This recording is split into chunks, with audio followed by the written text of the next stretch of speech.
My sister-in-law is going to give a speech in French. She hasn't been brought up in the same kind of educated environment as us, so please be patient with her." Upon hearing this, the room buzzed with anticipation. All eyes turned to the groom, who was visibly flustered. I switched on the mic, hoping to put him at ease. "Congratulations on your marriage. Now, without further ado, let me proceed with my speech." The room fell silent as I began, and out of the corner of my eye, I caught a fleeting glimpse of Emily's faint smile. Then I began my speech in fluent French. Every now and then I glanced over at the couple. Emily's frozen smile seemed somewhat out of place. "Why, how—" While working in the fields, I spotted fresh rabbit tracks in the cornfield next door for the first time this year. I paused my work to take in my surroundings and locked eyes with a rabbit and its baby. The mommy rabbit was feeding on grass with its tiny baby, a sight that was truly heartwarming. Oh, how cute. It's that time of year already, isn't it? My name is Sarah, and I'm currently 30 years old. Right now, I'm planting corn in a carefully prepared field. This farming work is monotonous and often makes me lose track of time. Before I knew it, it was already evening, so I decided to stretch a little on the spot and call it a day. As I was brushing the dirt off my clothes with my hand, it caught the eye of a familiar farmer who was also getting ready to head home. We exchanged friendly nods. The neighborhood farmers have always been kind, and they taught me patiently even when I was a 16-year-old who knew nothing about farming. I chose not to go to high school and have been living off a mix of farming and part-time jobs. This way of life started when my parents were killed in an accident when I was still in middle school, leaving behind me and my younger brother Jason. Jason and I were taken in by our maternal grandparents, who treated us with more kindness than anyone else, despite our childhood inability to fully understand what was going on. Thanks to them, we were able to quickly recover our smiles without falling into despair. However, our grandmother was frail and often sick. She acted strong in front of Jason and I, but our grandfather, who was supporting her while working, was brave but visibly worn out. Given that we had just moved in, our lives were certainly stretched to the limit. At that time, our grandmother was taking care of our house chores and us to the best of her ability, but her health was uncertain, and we didn't know if she would need to be hospitalized long term. I saw how she tried to act cheerful around us, but I would hear her cough at night and our grandfather leaving for work before we woke up. Seeing Jason's innocent face sleeping peacefully next to me, I made up my mind not to pursue high school, but instead to work. At first, I started delivering newspapers, but because I wanted Jason to go to high school, I took on another part-time job in farming. It was tough at first, but Jason was able to attend high school and focus on his studies. Later, he was accepted to Harvard University.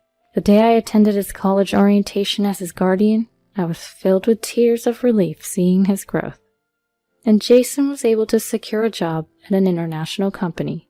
He often said, "I can't thank you enough, sis," but all I wished for was our family to be healthy and happy. And now, several years have passed since then.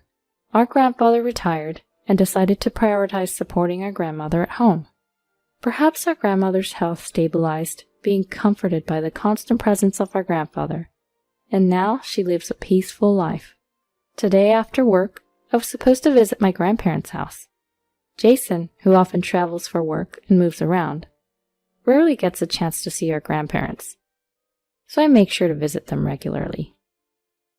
After cleaning off the dirt, I got in my car and headed to my grandparents' house. As I drove, it got progressively darker, and by the time I arrived, it was completely dark. I parked the car and opened the slightly old door. "I'm home." "Welcome back, Sarah. Hey, Sarah's here." Then I could hear quiet footsteps from the back. "Sarah, you look well. You haven't had dinner yet, right? It's ready. Why don't you join us?" "It's been a while, you two." "Sure, I'm hungry." When I said that, both of them welcomed me with a smile. I've been away from this house for many years now, but the comfort of my childhood home is something special. As I sat eating dinner with my grandparents, catching up and making small talk, the phone rang. "Who could it be at this hour? Should I get it?" "No, it's fine, Sarah. Just sit down and eat your dinner," said my grandmother as she answered the phone. "Hello? Oh, it's been a while, hasn't it? I'm fine. How about you?" Oh, really? Congratulations, that's great. Oh wait, let me get Grandpa on the phone now. I knew immediately from my grandmother's tone that it was Jason on the other end of the line. The phone was passed to my grandfather, who also seemed to enjoy the conversation. Sarah, you should also talk to him. It's okay, I can talk to Jason any time. Oh, is that so? But... Oh, I'm doing well. I'll let you talk to her now. Here, Sarah, it's Jason. With a happy look on his face, my grandfather held out the phone to me, leaving me with no choice but to take it. I'm okay, but... Hello? Sis, long time no see, how are you? Surprised by Jason's voice, louder and more energetic than I'd expected, I gasped a bit. Long time no see, Jason, I'm good. You startled me with your loud voice, but I'm glad you sound well. What? Am I loud? No way. Grandpa and Grandma just have poor hearing. As Jason said that, I couldn't help but smile, and let out a chuckle. That's so like you, Jason. So, you occasionally call like this, huh? Nah, it's been a while since I last called. I had something to tell you. Something to tell? Yeah, I've already told Grandpa and Grandma, but I'm headed overseas for work. What? That's amazing. So they chose you, Jason? Well, it's not that big of a deal, but it's all thanks to you, sis. Thank you. What do you mean? It's all because you've worked hard, Jason. So was this call to tell me you won't be able to return home for a while? There's one more thing, actually. I'm getting married at the same time, too. What? Really? Congratulations. I'm so happy for you. I really wanted to introduce her to you sooner, but I've been too busy with work these past few years. That's why I had to tell you on the phone like this. That's all right. Being busy is a good thing. Thanks, sis. So my assignment is in Paris. I'll be living there for the foreseeable future. We're thinking of holding the wedding there, so come over with Grandpa and Grandma. I'll cover the travel expenses, of course. Paris? When I looked at my grandparents, they were beaming, perhaps happy for Jason. But I started to worry that taking the elderly couple on such a trip might be too much for them. Jason, I'd love to go, but taking these two... I know. It would be bad if something happened. I wanted them there for the special moment. Oh, then I'll come over before the wedding. When's your next day off, sis? Me? I have tomorrow off, but after that... Got it. Then I'll bring her over tomorrow. Let Grandpa and Grandma know. What? Wait, that's pretty short notice. Wait, did you have some plans, sis? Not really, but mental preparation? You don't need that. She's a really nice girl. I'm sure you'll like her. Oh, I gotta get back to work, so can you tell him? Bye. Wait, hold on. The call ended abruptly, and I reluctantly hung up. I see. Are Jason getting married? That's wonderful. That's right. He used to be so small. I'm so happy for him. Oh, Sarah, is the call over? What did Jason say? About that. He's bringing his fiancée over tomorrow. Tomorrow?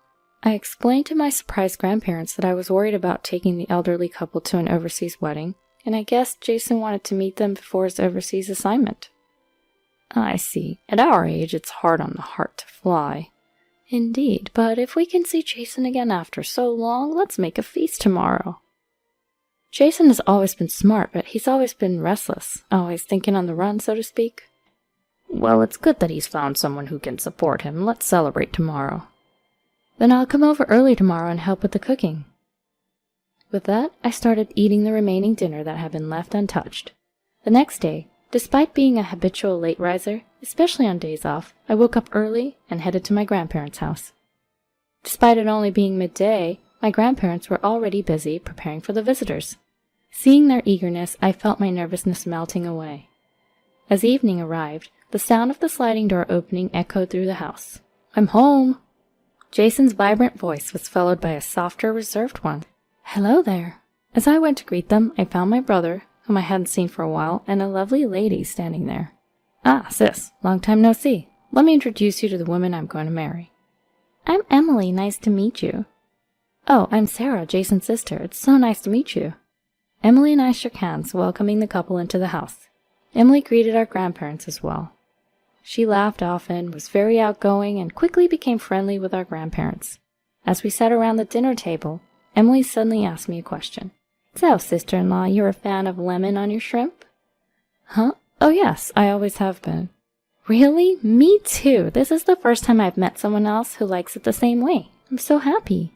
Emily's cheerful conversation made her easy to talk to, and we chatted and laughed together. However, I couldn't help but notice Emily's gaze on me when I was talking with others or had to leave my seat for the restroom.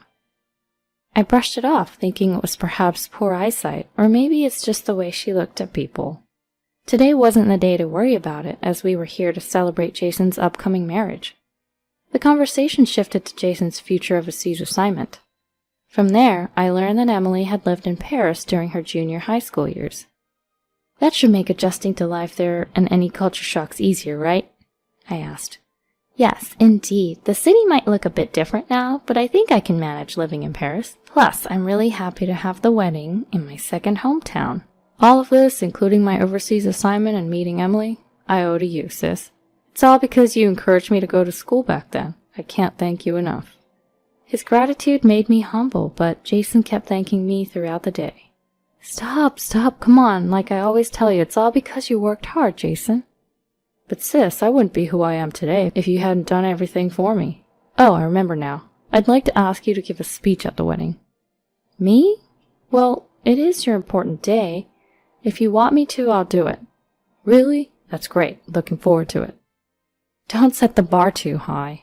Even at that moment, I felt Emily's gaze on me. However, the dinner went smoothly, and I breathed a sigh of relief. Time flew by, and before I knew it, it was the day of Jason's wedding.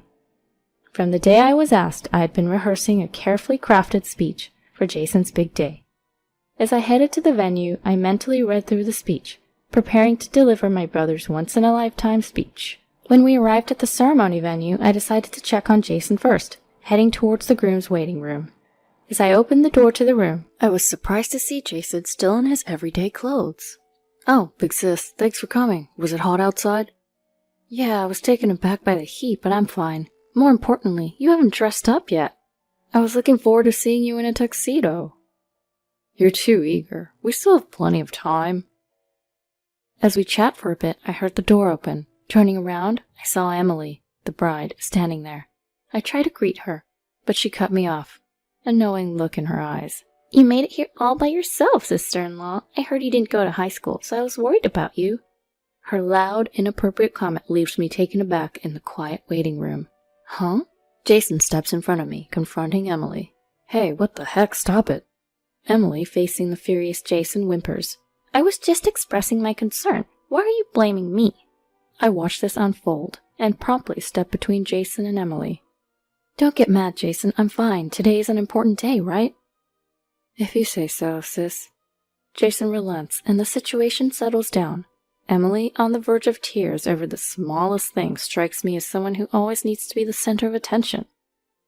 Throughout Jason's dating history, some of his girlfriends have been jealous of the bond between us siblings. With that experience, I kept my composure, watching Jason comfort Emily until she stopped crying.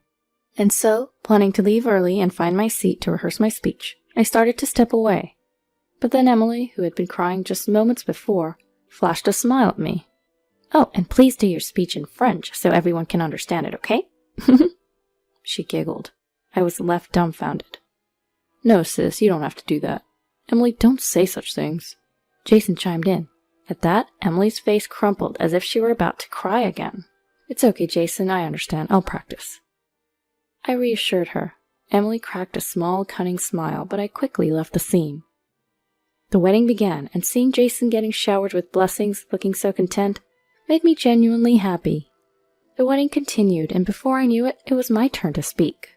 Standing nervously before the mic, I was about to start my speech when a voice echoed from a different mic. My sister-in-law is going to give a speech in French. She hasn't been brought up in the same kind of educated environment as us, so please be patient with her. Upon hearing this, the room buzzed with anticipation. All eyes turned to the groom, who was visibly flustered. I switched on the mic, hoping to put him at ease. Congratulations on your marriage. Now, without further ado, let me proceed with my speech. The room fell silent as I began, and out of the corner of my eye, I caught a fleeting glimpse of Emily's faint smile. Then I began my speech in fluent French. Every now and then I glanced over at the couple. Emily's frozen smile seemed somewhat out of place. Why, how? I actually once worked part-time in agriculture, and we hosted a French man 5 years older than me, who was interning there. He was kind, always thoughtful, and I secretly had a crush on him. Looking back, it was my good youthful days. Wanting to deepen my friendship with him, despite the language barrier, I borrowed my friend's school French textbook and studied diligently.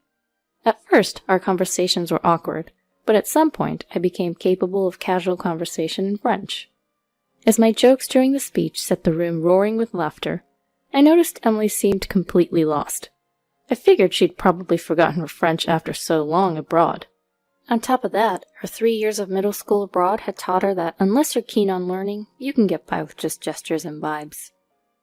Just as it's hard for a child to understand what adults talk about, it seemed unlikely Emily understood everything that was happening. As my speech drew to a close, I saw Jason, deeply moved, crying out loud. Beside him, Emily, clueless as to why Jason was crying. As I finished speaking, the room erupted into applause. Emily, who still had no clue what was happening, started clapping along. When I asked, "Was that okay?" in French, she fell silent, her face flushed with frustration. Seeing this, the crowd, guests included, clapped even more. As I was returning to my seat, I heard Emily's shrill voice. "Excuse me, isn't it time for me to change into my next outfit? Why do I know the schedule better than you all? Can't you do your job? Hurry up!" Perhaps she was irritated with me. Emily's tirade against the staff and her behavior towards everyone else remained terrible until the end, but somehow the wedding concluded without a hitch. Back home in Louisiana, I showed my grandparents the wedding photos and videos. They were thrilled, and even now, months later, they sometimes look back at them, shedding tears of joy. Meanwhile, Jason, who'd moved abroad, started calling more often than before, and the bond between us siblings grew stronger. According to him, many of the guests at the wedding had seen Emily's malicious behavior and arrogant attitude towards me and had grown to despise her. Emily's reputation that she'd built up over the years took a nosedive, and her friends began to drift away. Then Emily started blaming Jason for everything, crying, throwing tantrums, and worst of all, she started to verbally abuse Jason on a regular basis. Having lost all hope for Emily, Jason was now working on a divorce. A few months later, as usual, I went to see my grandparents, had dinner with them, and the three of us were chatting about recent happenings. Suddenly, the sound of the front door opening resonated, followed by a, "I'm home." I quickly ran to the door. "What, Jason? Why are you not in Paris?" "Oh, sis, you're here too. Perfect timing. And seriously, even if this place is in the middle of nowhere, you should keep the doors locked." "Oh, Jason, welcome back. Paris? Are you done over there?" "No, I'm still living in Paris, but I had a business trip to New Orleans, so I decided to swing by." "Oh, that smells good. I'm hungry." "Well, then come over here and eat, Jason. Guess what? Jason's back!" Seeing Jason for the first time in a while, my grandparents were happy, their voices naturally rising, and they surrounded the hungry Jason with flying conversations. Amidst all this, I was worried about this think of the run type of Jason. "Jason, it's totally fine that you suddenly came back, but are you okay with your own family matters?" Startled by my somewhat loud voice, Jason flinched, but immediately turned towards me, straightening his posture a bit. "Sis, about that. Actually, the divorce has been finalized, so I wanted to tell you that in person. I'm really sorry for causing you distress. You've always been there for me, and I didn't mean for this to hurt you. I'm sorry." "Well, if that's the case, you don't have to be so formal about it. It's all in the past now." "No, but I hurt you too, sis. I'm really sorry." After that, Jason insisted that he was fully responsible for making me feel bad. Then, with a voice on the brink of tears, Jason said that even my decision not to pursue higher education was initially his fault, and he kept apologizing over and over again. Seeing this, I gently put my hand on Jason's shoulder, speaking to him softly. "Jason, that incident wasn't your fault. Don't worry about it anymore. I'm not bothered by it anymore either," I assured him. I saw a look in his eyes that suggested he still had something to say, so I quickly added, "Going out into society earlier than others has taught me a lot. I've met wonderful people and I've experienced many happy moments. And now, being able to be here with my family, I consider myself very fortunate." Upon hearing this, Jason, with tears welling up in his eyes, muttered, "You're really the best, sis."